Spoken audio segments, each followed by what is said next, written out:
அனைவருக்கும் என் இனிய வணக்கங்கள். இன்றைய இந்த சிறிய பதிவிலே திரியோதசி திதி அன்று செய்யப்படும் விரதங்கள் பார்ப்போம். மிக சுலபமான விரதங்கள். சுக்லபட்சத்திலும் கிருஷ்ண பட்சத்திலும் வருகின்ற திரியோதசி அன்று இந்த விரதத்தை செய்யப்பட வேண்டும்.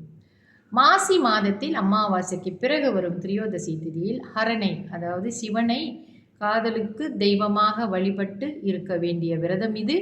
விரதம் இருப்பவன் அன்று தேனை மட்டும் உட்கொள்ள வேண்டும்.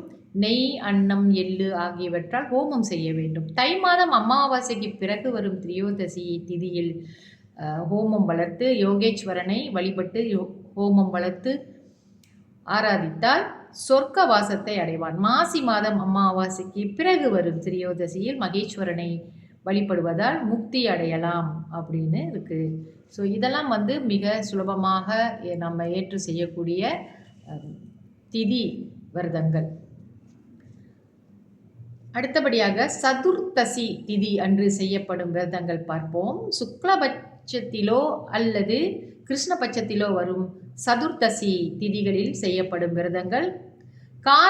கார்த்திகை மாதத்தில் அமாவாசைக்கு பிறகு வரும் சதுர்த்தசி திதியில் ஒருவன் உபவாசம் இருந்து இவ்விரதத்தை கடைபிடித்து ஒரு வருடத்திற்கு சிவனை ஆராதிப்பதனால் அவன் நீண்ட ஆயுளை பெறுவதோடு சகல மனோபிஷ்டங்களும் சித்திக்க பெறுவான். ஒரு வருடத்துக்கு அவர்கள் சதுர்த்தசி திதியிலே சிவனை நோக்கி விரதம் இருக்க வேண்டும். மாசி மாதத்தில் அமாவாசைக்கு பிறகு வரும் சதுர்தசியில் கடைபிடிக்கும் விரதம் இது.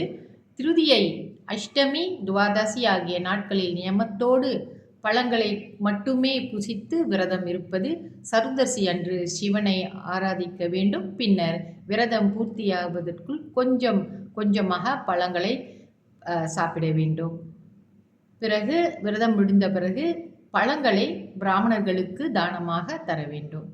இந்த விரதங்கள் எல்லோராலும் மேற்கொள்ளப்பட முடிஞ்ச விரதங்கள் தான்.